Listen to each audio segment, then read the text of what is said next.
Welcome back.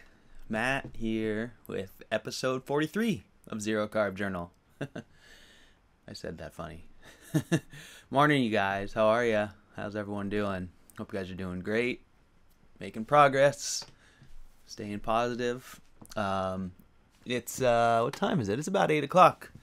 On a Sunday morning, on a rainy Sunday morning, man, it is just pouring out there, and it has been an awesome week here, you guys. It hasn't been raining. Yesterday was beautiful, sunny. It was like shirt off weather. I went surfing, went down to the beach. I went surfing a couple times this week, which was awesome. Yeah, I had a great week, you guys. I just pretty much cruised through this week. Let's see. I don't think I have much of interest to tell you about that sort of mundane stuff. I just kind of went through my week and got stuff done, but I had a really good week. I felt good all week, you guys.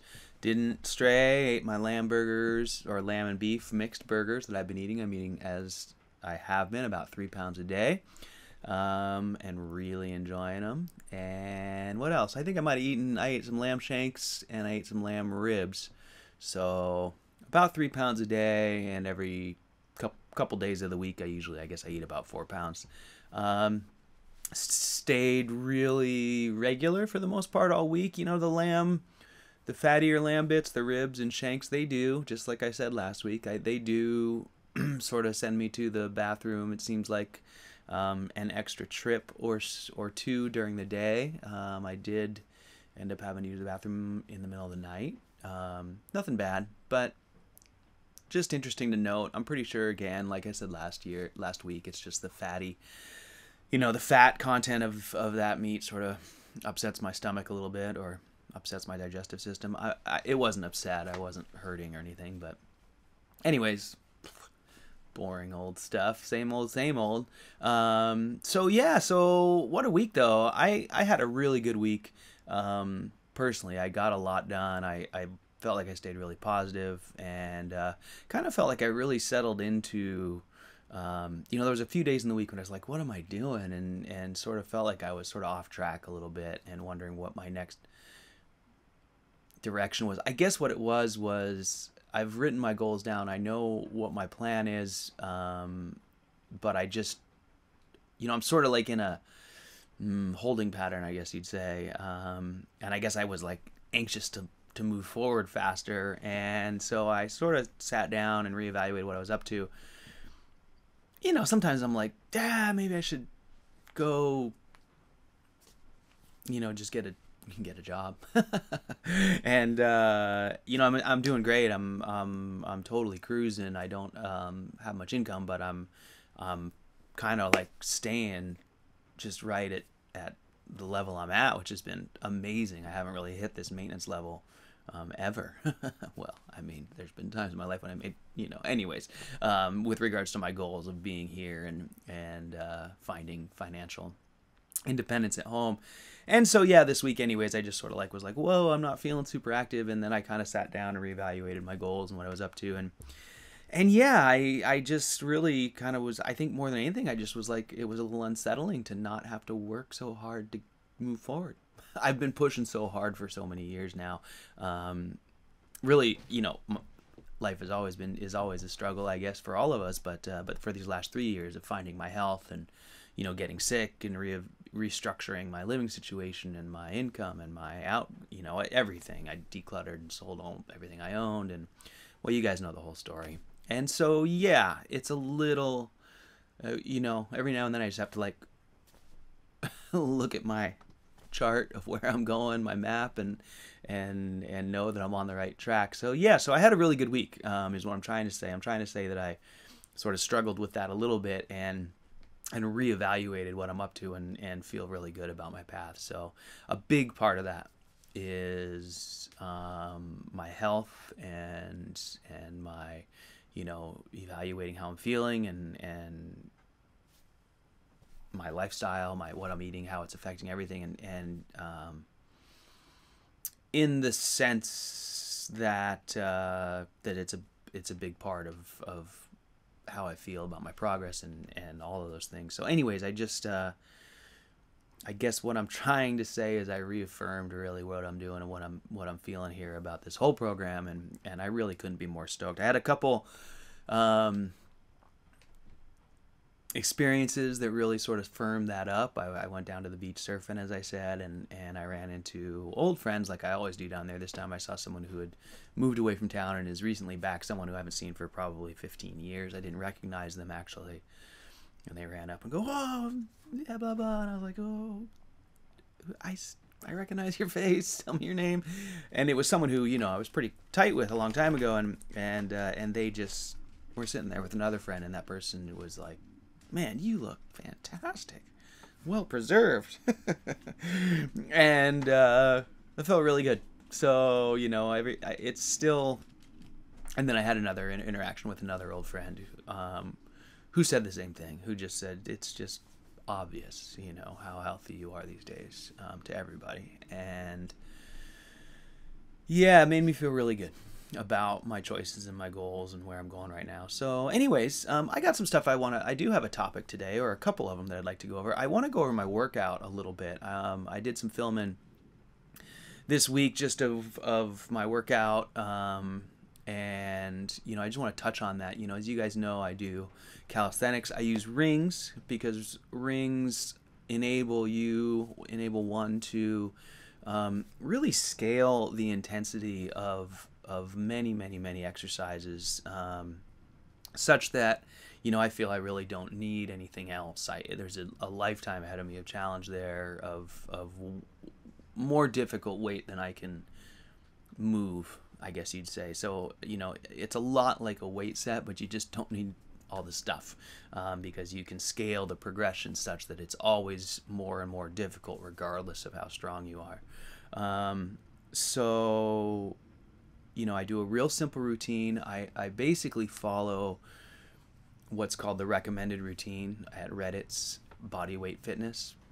And it's really just 6 main exercises, you know, a vertical pull, a vertical push, which can also be down, vertical, and a horizontal push and a horizontal pull. And so those are the 4 main upper body, and then combine that with, I do squats and Nordic curls for my hamstrings and glutes.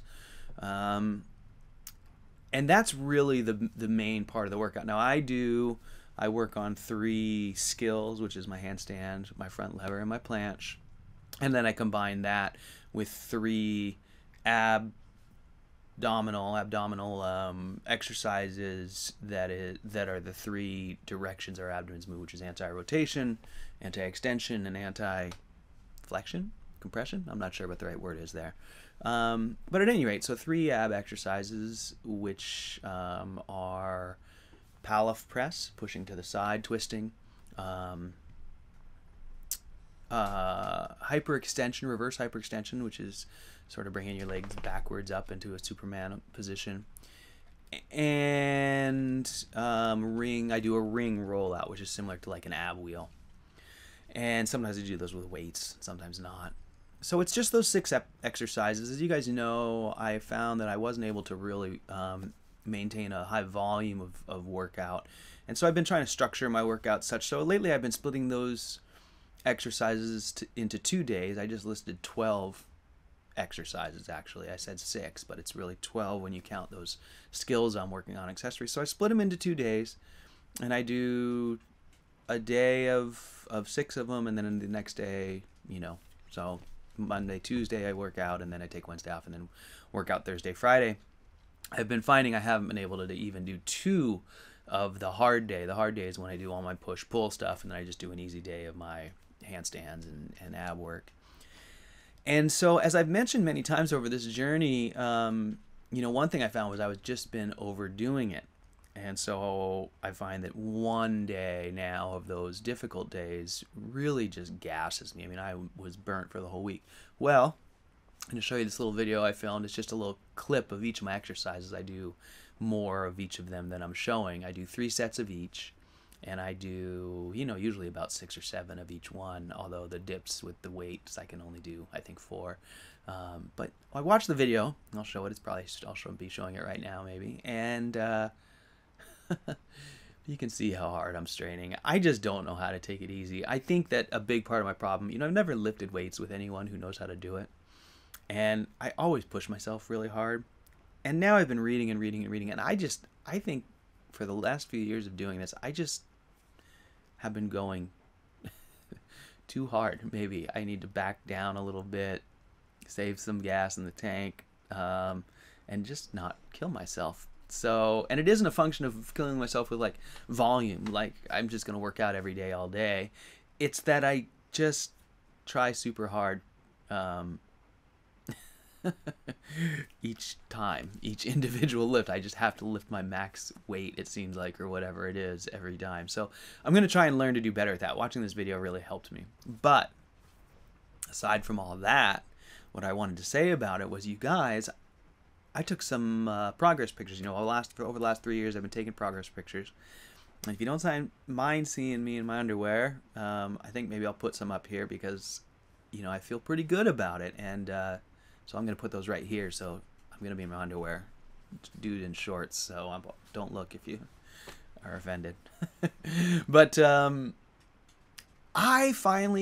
really starting to see progress. Let's just say that. I don't need to, be vain or whatever, but it's a big part of liking myself is making progress with her, and I feel like it's happening. Like, even 6 months ago I was still struggling, and then, as you guys know, back in August I did a little cut to try and lose some weight, and since then I've really been eating ad lib since the beginning of August, so the end of July. So it's August, September. So 2 months now I've been eating ad lib. Well, my weight, I did weigh myself a couple days ago, just for the first time in a long time. My weight has changed by maybe a pound since August, but I feel like I've gotten a lot stronger, and I feel like my body composition is a lot better. So I don't know. It's like I am finally sort of unlocking the things that that allow me to make progress. I think most important is just not being sick, right? Like not having the gallbladder attacks or the inflammation from various whatever it might be. So at any rate, I'm feeling really good about my progress. I'm gonna I took a little break Friday, and the next couple days I'll probably take a break. I'm at my 5-week deload period here for my workout, and I think I'll probably restructure and I say this all the time and I never do it, and maybe try and ease up on those workouts a little bit. But then I say that, and I sit down and I write out my goals, and I just want to get my muscle up and front lever so badly. It's frustrating. I like I said, I like my body composition. I feel like I'm as strong as I've ever been. I'm still so weak, you guys, compared to what I see people doing. Even people who've only been working out for a short time. So, whatever. I'm not too worried about. I don't compare myself with others really too much, and it really is just a goal to allow me to continue to progress, which is just one of the most important things in my life. It makes me feel good about what I'm up to. So anyways, that's enough about workout. Let's talk about this week. What a week. So lots of stuff to get you guys and me all wound up, and I had a pretty dang great week because I worked hard at staying positive and staying in the moment, but there was a lot of stuff this week that could throw one off of their game, and I tried to ignore all of it.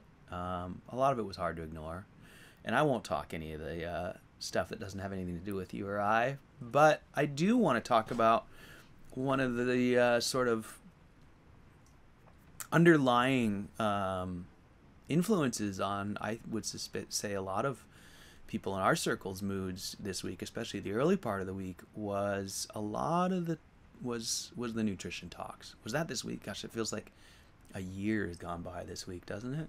But Joe Rogan had on a whole host of nutrition talks. I think it all started this week. It seems like an enormously long week. Chris Kessler and Joel Kahn doing an omnivore vegan thing. Lane, whatever his name is, I won't say any names. Lane Norton, and who did he? I don't know how to say the guy's name. The keto dude. you can tell I didn't listen. And then the last one, Rhonda, Patrick, and Jerry, and I didn't, I, we could talk about this stuff all day long. And I had some interaction with some of you, some of my viewers, people who it had gotten under their skin. Obviously, I mean, it's so easy for it to, especially when you're new and everything seems wrong anyways, and you're doubting yourself anyways, and then these guys come along and just throw a whole ton of doubt into the mix. And frankly, one of the worst offenders is someone in our little circle, and that drives me nuts. I'll try not to say any names, but you guys are gonna know who I'm talking about. But I want to sum all of it up in just a simple observation. You guys, those guys said all kinds of stuff. They must have talked for, 6 hours of podcast? 7? I mean, I don't even know. I didn't listen. I didn't look. I didn't pay any attention. I did read some of the critiques online and whatnot, but I honestly just didn't care. And I want to thank Mike, by the way, from Keto OMAD. If you're not following Mike, by the way, you really should. Keto OMAD, guy in Austin on Twitter. He's just the coolest. And Mike, thanks so much. As I commented to you, Mike made a great video covering those podcasts and really bringing up an awesome point, which was to, really they boiled down a lot of their conversation to, well, placebo, these people are zealots, vegetables must be good for you because we know they are, and so it must be some sort of religious belief. And Mike really summed it all up to no, it's results. These people have tried everything. He used me as an example, and I was thankful for that because he did a really good job of portraying my point of view, which is I've been everywhere. I've tried everything. I was a vegetarian. I tried, the diets that are supposed to work for people like me. I'm not basing this on any belief system. As a matter of fact, I don't believe it at all. Basing it on what I can observe. So I don't need to go over his points, which really that was the gist of it, was results are what we're basing it on. But here's what I want to talk about. To sum up all 7 hours of those podcasts, we got experts, right? We got Ron Patrick and Lane, whatever his name is, and Dom and Chris, or I don't even know his name. Don't care, omnivores, they don't, yeah, whatever. And Joel Kahn, who, to be honest with you, I was the most interested in his perspective. Because I have a lot of vegan and vegetarian friends, and I want to believe that they're also on a path to wellness, and I struggle with that. My brother and sister, as you guys know, are vegetarians, and some of my dear friends are lifetime vegetarians, and I've been following a lot of vegetarians and vegans on Twitter lately just so I get the other side of the story, because I really, I want to believe. Anyways, I don't know the answer to that one either, so I'm not here to give you any answers. Here's what I wanted to say. Studies on zero carb, studies on carnivorous humans, right? Like the science that's out there. First of all, let's talk about science. What is science? I meant to go Google it right now, right before I started this, and I didn't do it, and I apologize for that. So I'm going to make up my own definition. Science, that's science. It'll probably be wrong. To me, science is observation. I believe science is observation. I believe science is, the study of what we can observe, whether we can observe it with math or microscopes or, all of those things. There's the scientific method. There's, every bit of science boils down to verifying the world around us via observation. Okay? We observe studies, we observe epidemiological, giant groups of people, we observe particles, we observe formulas and laws, and we apply those to the things we can observe to test them, and it's all about observation. That is what science is. Okay? So, zero carb, carnivorous eating in humans, science. A lot of people think science studies, organized observation. People talk about peer review, which I agree is absolutely crucial.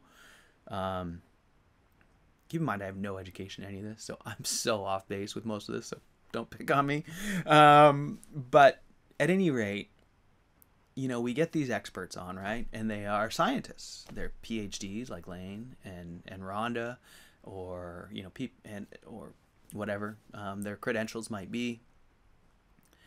And they cite studies and they fall back on it. And Mike did a great job of talking about their appeal to authority. They fall back on their authority for the most part for their arguments. Now, they also fall back on the studies and the science.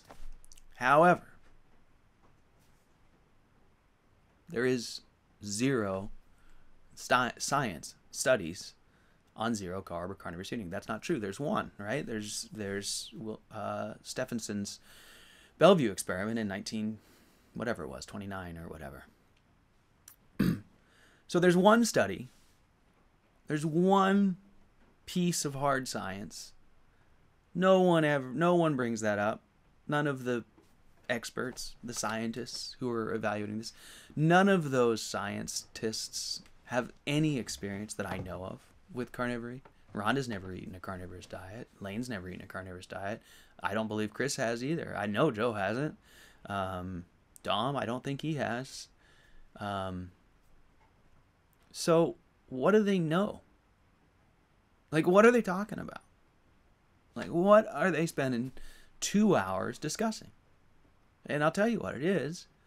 It's their opinions and their conjecture based on their experience and body of knowledge. So they've studied a whole bunch of studies of animals and humans eating mixed diets. Now we know, as Mike illustrates really well in his video, that if you just eat meat, you get a different result than if you eat meat and Brussels sprouts. And he uses a really good specific example. He talks about, I think, the magnesium in the meat and how you eat that meat and you get that magnesium, and then you eat the same meat and you add Brussels sprouts, and it should be a sum of those things going in your mouth. But we know that those Brussels sprouts interfere with our ability to uptake that magnesium. So now we ate more stuff with more nutrients, and we got less nutrients out of it. So we actually end up with getting less magnesium from that meal because we ate the Brussels sprouts. So we know these things. They know that. The scientists, Rhonda Patrick, definitely probably knows that that happens, but that doesn't come into the calculations. And it shouldn't. They have no way to calculate it. They don't know because there are no studies on people eating like us. So I'm not going to sit here, which I'm starting to do, and you can see how easy it is to do. I don't blame them. You know, they are appealing to their own authority, and not even in a way that's like obnoxious, like making an argument. It's just what you do inside yourself, you know. You say, I know these things. Sulfurine broccoli is good for me. You don't know that it's good for you in the context of a all meat diet with a little bit of that, like adding a little bit of that makes it better. We don't know that. She doesn't know that. They don't know. No one knows those things. So these people, you know, while it's interesting to listen to, you know, if you, I don't know, I feel like it does more harm than good because there's no way for them to know. And they really strongly believe that they come from a position of knowledge. And it's convincing. I believe it too. I'll sit there and listen to Rhonda, and I'll think I should probably start a broccoli sprout terrarium. So, you know, I just didn't listen, and I don't put any stock in any of that stuff. I don't put any stock in any science at this point with regards to how we eat. What I can observe is what I believe in. I can observe that I am better than I've ever been. I can observe that the other carnivores around me say the same things. They are having profound improvements. I can observe that their doctor's appointments all go very well. People aren't coming back and going, oh, my kidneys are failing, you know? We don't hear those stories. Now, is that proof that it isn't? No, that's not proof. I don't know. I have no idea. Maybe I'm going to die of a heart attack because of high cholesterol, you know? I don't believe it. I do read the science. I do keep up on all of what's happening. And what I don't do is I just don't assume that we know better or that we've observed any of this. I will trust it when we do some studies that are applicable to my situation. But currently, if you're eating a carnivorous diet or zero carb diet, there are no studies out there except for Stephenson's that are applicable to your situation. So ignore those people. They're going to say all kinds of stuff. They haven't been here. They haven't tried it. They don't, you know. That's one thing I think. And Amber brought up something wonderful on Twitter, and I think she got it from someone else whose name was maybe Paperclip. Ooh, I think I remembered that. And it was I'll paraphrase 'cause I don't remember the quote, but it was really just, maybe you have to experience something that goes against your strongly held beliefs before you'll consider that you might have been wrong. I know in my case that is definitely the case. I would never have gotten here if I hadn't been forced to. I would never have believed that eating only. I would have been on the other side pointing back at all of you guys. I recognize that in myself. And I was forced to make these steps, and I had to see for myself that everything I believed was wrong. So Amber brought that up via this Twitter handle Paperclip, and I thought that was really astute. And so, those people probably are never going to get here. Rhonda's probably going to eat broccoli sprouts her whole life and be convinced that it's why she's healthy, and maybe it is. I don't know. So anyways, all of that to me boils down to our ego. And I don't mean an individual ego. I don't mean those people are egotistical. I mean just our human ego. Our human ego of assuming that our conscious minds can figure out for our bodies better. To figure out what's good for our bodies better than our bodies can. And it drives me nuts, to be honest with you. Because there's so much information that really just stems from misinformation and opinions about what we should eat and how we should eat and all those things that stems from people assuming that they can extrapolate due to their big brains from all this other information that really doesn't apply to us, extrapolate things about our diet. And I did mention that someone in our circles was one of the worst, and I'm is driving me nuts. It makes me so frustrated to see this continued push. But I'm going to say it again, is that the people who are pushing for one type of carnivorous diet as being superior based on a nutritional count, it drives me bonkers. And I'll tell you why. It's because of the exact same reason. It's because there's no science that shows either way. So there's people who say, well, maybe you can survive on just ribeye. But if you eat ribeye and liver and organs, and I won't use any of the specific examples, it'll point out who I'm talking about. You guys know who I'm talking about. But they say that's, now you're thriving. That's a superior, nutritionally superior diet. I get such a kick out of that. It's not that I get a kick out. You know what? I get a kick out of the inability for the individuals who say these things to see the big picture. It seems so small-minded to me. And these are intelligent people, but boy, they come off as very unintelligent to me when I look at this. And the reason I say that is because there's examples all around us of people thriving on ribeye. Eating hamburgers forever. Me, I'm one of them, right? I don't think that proves anything. I don't think I'm not saying ribeye all is superior. I'm not saying any of the ways of eating are superior. My point is that I'm thriving, right? Other people are thriving on a muscle meat only diet. So if your contention is that the diet with organs and high fat, and I won't go into all the details, but a certain combination of things is superior and you'll thrive.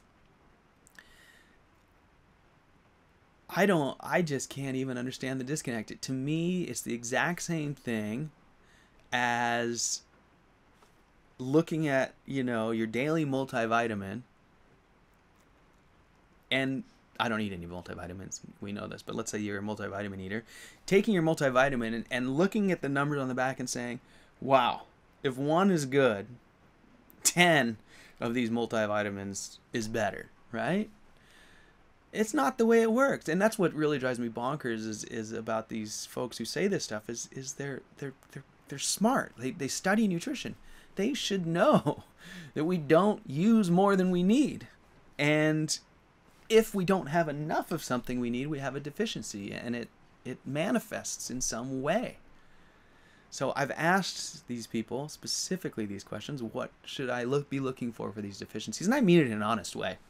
I'm not trying to catch them in a trap. I want to know what I should be looking for. Watch my eyesight, my night vision for vitamin A, things like that. And so I do. But the funny thing is I never hear about anyone who's eating one way or the other with any deficiencies. Now, I'm not picking on the diet of liver and organs and, eat them. If you love them, eat them. If you like them, eat them.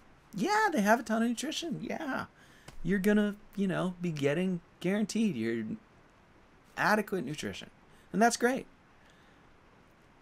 But don't point your finger back at people who don't eat that stuff and say, well, I am obviously eating a superior diet. Now, nutritionally superior, like, does it have more, like, quantities? Are we just going for, like, the maximum numbers? Because in that case, I'll just down a bottle of multivitamins and my numbers will be higher. I'm kind of ranting. You can tell it drives me crazy. And I'll tell you why it drives me crazy. It has nothing to do with me or feeling threatened about the way I eat. I'm not going to change what I eat. I have homegrown lamb liver in my freezer. I can eat it anytime I want. I pull it out of the freezer every once in a while. I did it not a couple weeks ago. I cooked it up. I ate one bite. I hated it. I fed it to the dog. And, that's how I deal with my organs. I buried the brains. I buried the kidney and spleen. And, I don't want anything to do with any of it. And so I lost my train of thought there. My point was not that one is superior, not that, my point is we don't know. Eat the meat you like. Okay? That's all. That's all you got to do. If you like to add fat to your meals, add fat. If you like it lean, eat it lean. The reason it frustrates me, that's what I was saying. The reason it frustrates me is because we have so many people coming in this way of eating. It's so hard, you guys, to wrap your brain around this way of eating. It goes against everything you've learned. You really have to work to get over the hump. And I really feel like any obstacles in the way are detrimental. I mean, I wouldn't be here if I had to eat liver in order to make this successful. I wouldn't do it. I wouldn't be able to eat liver every day. I'd hate it. I don't want to hate my life and hate my food. So it frustrates me because of the you have to. That's what bothers me more than anything. You must eat this, you must eat that. So I guess, really, again, I'll just boil it all back down to ego. Some people really can't get over the idea that we just don't know. And maybe we should just slow down and sit back and observe. Not read a bunch of stuff and try and extrapolate numbers from studies that have zero to do with us, that have no bearing on a carnivorous eater. All of the studies involve people eating plant foods. There's no studies there's no science on any, humans that eat the way we do. So, thanks for putting up with me ranting on that one. The whole week, there was a lot of stresses for a lot of people. And I think those podcasts really, I don't care about people. We don't need more numbers coming here. It has nothing to do with that. I do want that because I want to help the most people possible. But I don't think it hurt us in any way like that. I think it hurts us because it hurts us personally, right? They're like attacks on your psyche. It's hard enough to get here and to stay confident in our society and to go out in the world and not eat plants and to stay confident that you're making the right decision for yourself. And those podcasts do so much to undermine that. And they all come from people who have no experience eating this way, have never experienced the profound, even if it's not profoundly positive, it's just different here, right? Those of you who went from keto to carnivory, that. Now, every now and then we get a person who says, I didn't feel a difference. I think that's great. I think those are people who just have no issues. They just are truly capable of being omnivores, which I think is a rare thing and wonderful. But for the most part, everyone who eats carnivorously finds a profound difference, if not a profound improvement, a profound difference. And so it drives me bonkers to listen to those people extrapolate their, experiences with plant-based eating to our lifestyle. So I'll stop talking about that frustrating stuff. Ignore them, people. They are not experts. Look up people who eat this way. Follow them. I mean, Amber O'Hearn is probably, I think, the best source of information for scientifically minded people, and especially skeptics, because she is, like me, I think, naturally skeptical at every level, but unlike me, she's really smart and articulate and beautiful. I got kind of a crush. And yeah, so anyways, the ego of all of those people, the people within our circles and without, who think that there is some science that can support their point, that's really the gist of it. There isn't. There's not any science to support my point. So maybe you need to eat organ meats, right? Like, I don't know. We don't know. Nobody knows. But no one can tell you. Only you can observe that for yourself. And that's frickin' science. I mean, that's what you do, right? You run a study on yourself. No one else can do it. It's unethical. But you can do it. So there you go. So one more quick note, just a little side observation I noticed. I've been surfing lately, I've been looking at the waves. And I've been doing another thing. I've been scanning my old photos from ancient times. And seeing all my old photos of skateboarding and snowboarding and all my old friends. And it's been great. And, we are a people, my group, who have really based their lives around transition. And transition is a word that we use specifically as sideways people, I'll call us, skateboarders, snowboarders, surfers, who, transition is something to describe the transition from horizontal to vertical specifically, and it covers that curve, right? And something that we have done our whole lives, is find flow and power in transition. Find the smoothest line. In a hairy situation, surfing is a great example. Jerry Lopez at Pipeline. I don't know if any of my analogies are going to make any sense to you guys, but, calm in the eye of the storm, right? Like, going from intense, raging danger and staying strong and calm in the middle of that and getting spat out the end, uplifted. So I won't go too far into that. I'll just leave it at that. I'm just going to say zero carb to me is the same thing, right? It is transition, finding power in transition, and flowing through that transition in a way that leads you to somewhere where you're a better person. You're energized, you're happier, you're healthier, whatever it might be. So it's a little bit of a rough analogy, but I found it as I've been going over the last few years of my life. It's a really apt analogy for me, because I've been going through a ton of transition. I run into people now from the old days, like I did on the beach, and I am I'm the same guy, but if we sat down and broke down what I do, and, I've transitioned, I'm a totally different person. And I found a lot of power, and I'm in a better place, getting spit out from that wash cycle of that incredibly tumultuous time. So yeah, I'm kind of kicking out the back of my wave right now. I'm ready to paddle back out and get another one and find my next challenge that'll move me forward. But I just wanted to bring that up because this is a difficult change, you guys. Going from your standard way of eating, going from your old lifestyle, in my case, depression, pain,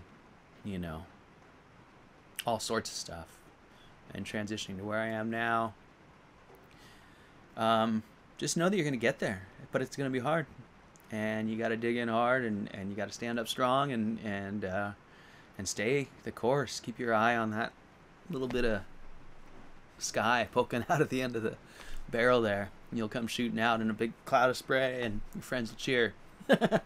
So anyways, that's enough for now, you guys. Ooh, that one got me kind of choked up. Yeah. So anyways, I hope you guys are great. I hope you guys are making progress and staying the course. And I'm going to get this video up. I'm going to put up some video. Well, I don't need to. We've already seen that now at the end of the podcast. Okay, so I'm going to go. Can you hear the rain on the roof? So nice. I'll get this up for you today. It might take a while. It looks like it was a little bit of a long talk, but I'll get it up hopefully this afternoon, and I will keep putting them up for you guys. I really appreciate you guys' comments, as always. You guys have been so wonderful to me, and I hope that I can offer some support back. If you have any questions or anything I can do for you, let me know. Anything I can talk about in the next podcast, please let me know. And yeah, I hope you guys are making progress and feeling happy and moving into the fall season here with your goals in sight, and that you're taking care of yourself. So, all right, that's enough for now this time, you guys. I will see you next week, and I hope you guys have a wonderful week. As always, thank you for listening and watching, and that's it. Have a great one. All right, see ya.